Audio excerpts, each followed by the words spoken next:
Uncle Herbert and Aunt Alberta's silver wedding was delicately referred to among the Stirlings during the following weeks as the time we first noticed poor Valancy was a little, you understand?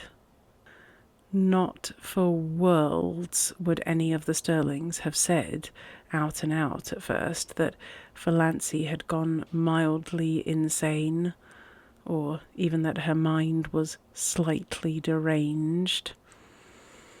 Uncle Benjamin was considered to have gone entirely too far when he had ejaculated, "She's dippy.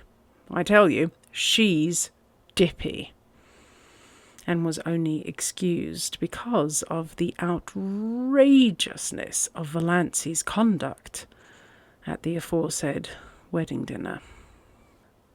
But Mrs. Frederick and Cousin Stickles had noticed a few things that made them uneasy before the dinner.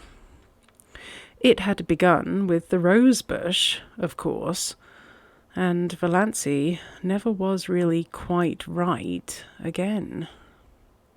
She did not seem to worry in the least over the fact that her mother was not speaking to her. You would never supposed she noticed it at all.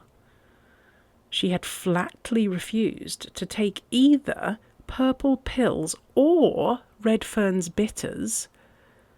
She had announced coolly that she did not intend to answer to the name of Doss any longer. She had told Cousin Stickles that she wished she would give up wearing that brooch with Cousin Artemas Stickles' hair in it. She had moved her bed in her room to the opposite corner. She had read Magic of Wings Sunday afternoon. When Cousin Stickles had rebuked her, Valancy had said indifferently, "Oh, I forgot it was Sunday," and had gone on reading it. Cousin Stickles had seen a terrible thing.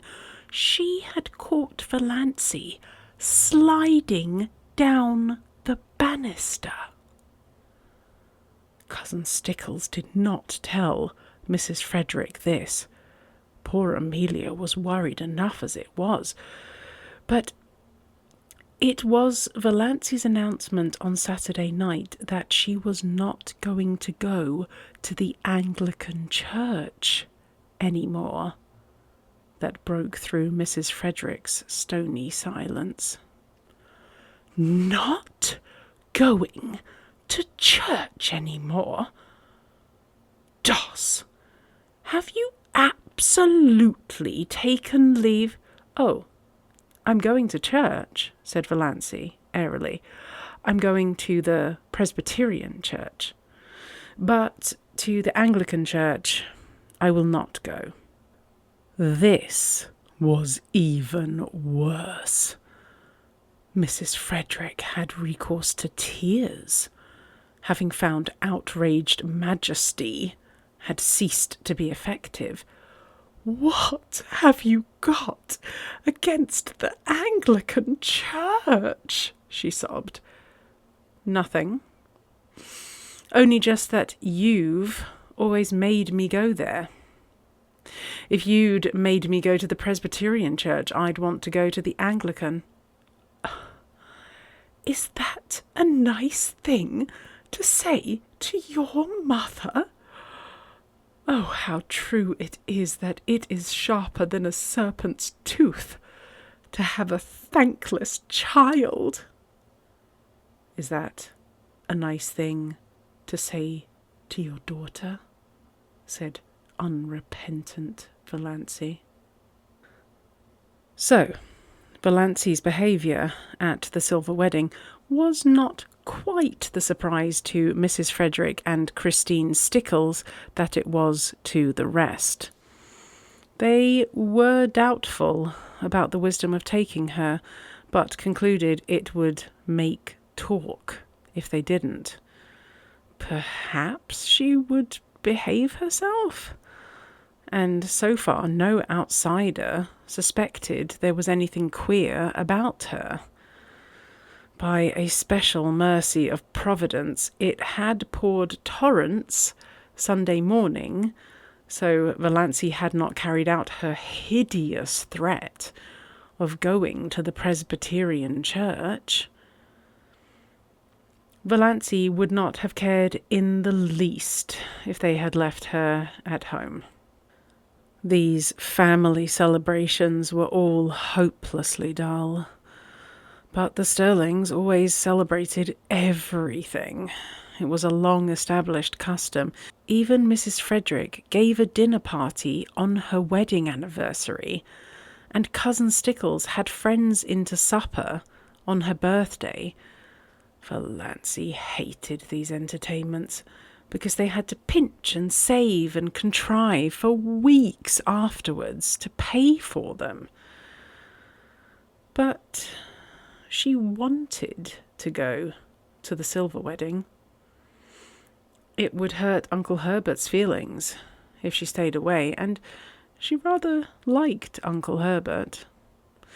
Besides, she wanted to look over all her relatives from her new angle. It would be an excellent place to make public her declaration of independence, if occasion offered. "Put on your brown silk dress," said Mrs. Stirling, as if there were anything else to put on. Valancy had only the one festive dress, that snuffy brown silk Aunt Isabel had given her. Aunt Isabel had decreed that Valancy should never wear colours. They did not become her. When she was young, they allowed her to wear white, but that had been tacitly dropped for some years. Valancy put on the brown silk. It had a high collar and long sleeves. She had never had a dress with low neck and elbow sleeves, although they had been worn, even in Deerwood, for over a year. But she did not do her hair pompadour. She knotted it on her neck and pulled it out over her ears. She thought it became her. Only the little knot was so absurdly small. Mrs. Frederick resented the hair, but decided it was wisest to say nothing on the eve of the party. It was so important that Valancy should be kept in good humour, if possible, until it was over. Mrs. Frederick did not reflect that this was the first time in her life that she had thought it necessary to consider Valancy's humours. But then Valancy had never been queer before. On their way to Uncle Herbert's, Mrs. Frederick and Cousin Stickles walking in front, Valancy trotting meekly along behind, Roaring Abel drove past them, drunk as usual, but not in the roaring stage, just drunk enough to be excessively polite. He raised his disreputable old tartan cap with the air of a monarch saluting his subjects, and swept them a grand bow. Mrs. Frederick and Cousin Stickles dared not cut Roaring Abel altogether. He was the only person in Deerwood who could be got to do odd jobs of carpentering and repairing when they needed to be done, so it would not do to offend him. But they responded with only the stiffest, slightest of bows. Roaring Abel must be kept in his place. Valancy, behind them, did a thing they were fortunately spared seeing. She smiled gaily and waved her hand to roaring Abel. Why not? She had always liked the old sinner. He was such a jolly, picturesque, unashamed reprobate, and stood out against the drab respectability of Deerwood and its customs like a flame-red flag of revolt and protest.